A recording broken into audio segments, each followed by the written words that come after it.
Welcome to Biblio Bistro. My name is Meghan J. and I am with the Portage Health Foundation, and I'm a community health educator and registered dietitian. And I have my lovely co-host with me, Michael Stenitis.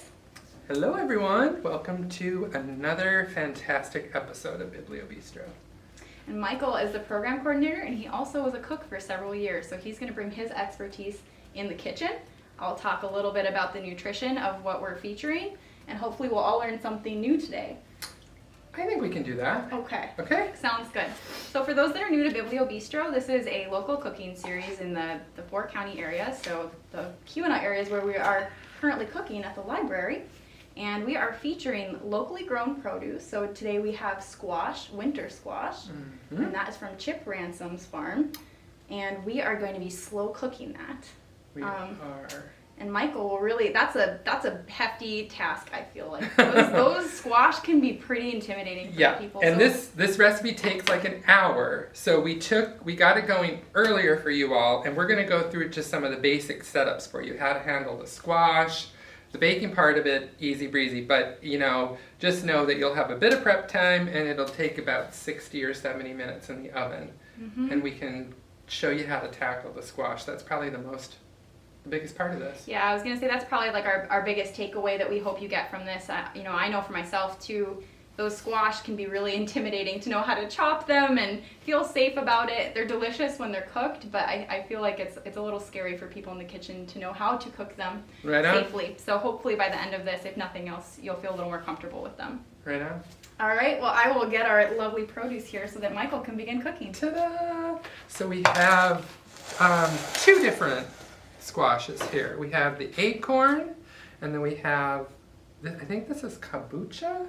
Yeah, or a buttercup. A buttercup? And is that an orange buttercup? I call that a curry squash, but maybe I'm just like working from a different... At the farmer's market, that was what they said. There was an orange buttercup and then a green. Nice. But I'm not as familiar as you probably are with the different Well, types. they all have very hard shells. Very tough. So let's figure out how we're going to crack that shell. Now these two are already in half because we use them to get the dish going. So I'm gonna go after this acorn squash here and see if we can do that. So the tricky thing is they're round. So getting in there and not chopping your fingers off, I think that's what scares people about the whole deal.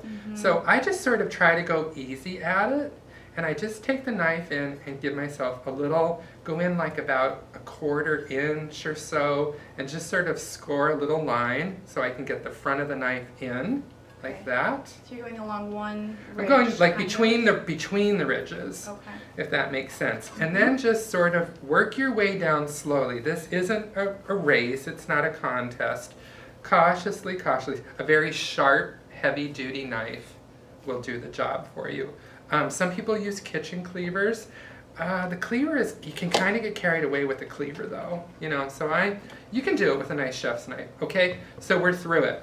There we go. Beautiful. Again, just slow and steady wins the race on that deal. And then I think the other thing that we want to focus on is getting those seeds out. Oh, yeah, I have that. Yes. So you could save your seeds if you want. I like them roasted. It depends. We were talking about this earlier, and I think it depends on like how much time you have when you're making dinner. Depends on your mood, I think. Yep. But they are yummy. If you want to pick through them, I'm going to give all of ours to the chickens when I get home, and I'm hoping that next year that means there'll be some errant squashes growing wherever I put the chicken compost. We'll see. That would be exciting. Yeah. So there we go. I'm going to take the seeds out of the 3 of these for you guys, and we'll just work on cutting it up in a couple different ways. Do you want to tell us a little bit about how good these squash are for us, Megan? I would love to. So winter squash in particular, as you can kind of see with the color on the inside, it's kind of like a yellowy orange. Any of the vegetables that are more of that type of hue, so anything really from a deeper red to like an orange yellow, are high in what we call vitamin A. Vitamin A is good for your eye health. It's also good for immune support and as well as skin health. So that's a really great way to make sure that we're getting our vitamin A in. I feel like the darker, orangey veggies are kind of missed in a lot of people's diets, and so especially, a sturdy, hearty dish like this, and what's nice about winter squash, you can keep it for a while, so you know, it's something you can kind of keep backhand and use it whenever you feel like it. It's not going to spoil like other vegetables would. So those are some of the big key facts about that. But also the skin, and the skin is a little tougher. Sure. You can eat it. A lot of people don't. But the skin does have a lot of extra fiber too. And so for those who haven't seen our other videos, we do talk a little bit about fiber, but for those that are just joining for the first time today, fiber is super important for our digestive health. It also helps us feel more full for a longer period of time. So those are two really big. So I would snack less? In theory. Well, that's a big if. Okay, so if you wanted to keep these squash seeds and roast them, I do it with like a little olive oil, a little tamari, a little salt and pepper. I guess you wouldn't need as much salt, but some pepper, garlic, powder, whatever. You just sort of pick through this stuff. What's tamari? Tamari is sort of in the soy family. I think it's just like a snootier version of soy. It's fermented longer. I think it's a bit cleaner. Okay. Like some of the soy sauce that we buy on the market, it could just be caramel coloring. You kind of have to read the thing. But tamari I've only ever bought at the co-op, and it's a cleaner soy product, I think. So it gives you salt and that nice brown. Does it taste pretty similar to soy sauce, would you say? I would say it does, but it does taste a little bit different too. Like it's that you get that fermented thing a little bit more. Okay. I think. I mean, it's all fermented in theory, but anyway, that's sort of what we were going for. If you felt like picking through this, you know, you could put it on your cookie sheet, let it dry out a little bit, season it up, and then roast it at 350 for maybe 10-15 minutes till they start browning up a little bit. I like them. And talk about fiber. Yeah, tons of fiber. Whoa. Healthy fats in there. You could add that on top of your salad too if you're having a salad. Nice. Mm-hmm. Okay, let's get into these squash. Okay. So you could go at this a couple different ways. Our recipe actually calls for you to slice it, leaving the skin on in wedges, okay? And again, you need a sharp knife to do this job. And, you know, keep your fingers out of the way, and slow and steady does the thing. So that's what you would be shooting for if you follow the recipe just like so. Now, I personally don't dive into the skins. So you could do it this way, and you could eat around the skin when you're serving it. You could also pre-skin it. The easiest time to do that would be when the squash is raw. Just like a carrot or anything like that. It comes off really nicely, really easily, and then you could just season the whole thing. Mm-hmm. You know, I think it's just a matter of how much time do you want to spend. I get it. Like, if you're going to eat the skin anyway, why would you go to this trouble? Mm-hmm. But if you weren't, and you were, you know, it'd be a little cleaner on the. If you were serving it for a dinner party or something, right. You know, this would kind of take away some of that for you. And it's super easy. Mm-hmm. So. Yeah, that's good to know. Thanks, Michael. Yep. You could also cube it up. Like, I mean, we may as well just cover the whole thing, right? As long as we're talking about the squash. Because some people want to use it in different recipes in different ways. Another way of doing it is roasting it up in cubes. So you could do it in the wedge, but you could just take the same recipe and, you know, move off a little bit into chunks, bite-sized chunks, and it would work for you that way too. Yeah, absolutely. And another way you could do it is if you wanted to leave the whole half and just kind of cover it in olive oil. Sure, just something like this. Yep, you'd probably want to put some slits in there to kind of let the air ventilate out. Sure. And not have an explosive squash in your oven. Right. And then you could scoop it out. So that would be another way that you could go about it. So there's a lot of ways that you can cook a squash. Mm-hmm. And really whatever you feel comfortable with is where I would And start. How much knife work you want to do, I suppose, is the ticket. Yeah. Yeah. Should we show off the lovely dish? Sure. So we have our wedges already roasted here. So what we did to get this ready to go, so Michael cut all of the squash up as he showed you guys. Yep. And then we dressed that in some olive oil, salt, pepper. Yep. We have sage. So Michael, if you want to show our sage. This is a really nice, another kind of like fall type feel, so especially with the winter squash and then the sage. I mean, it almost smells like Thanksgiving in here right now. Sage is super great. Actually, there's some research that shows that might help with memory protection, and it has some antimicrobial type effects. Isn't that cool? I need to eat more of this. Yeah, apparently. I know. So I really love sage, and it really brings this dish together well. So we use some sage in there as well. We chop that up in, and then we also have a little bit of, I believe the recipe calls for white wine vinegar. We couldn't find any at the store, so we went with red wine vinegar, which will work fine. You know, whatever vinegar you have on hand will work just great. And that's pretty much it. We did also add a garlic clove, and we cooked it a little bit different than the ways that we have in the previous episode. Yep, I just chopped off the top. And this works really good. Again, if you don't have a lot of time, like the simplest thing is follow the recipe. You'll be in and out of the kitchen pretty quick, and then it just roasts for an hour. But take off like the top third of the garlic, and it'll roast this way if you put it down. And what I like to do after the fact, like I would sit here with like a piece of toast or a cracker. I would steal this if no one was watching me in the kitchen and I could get away with it. I would just take this whole thing and put it on a little piece of toast. Yeah, it's delicious. Eat it.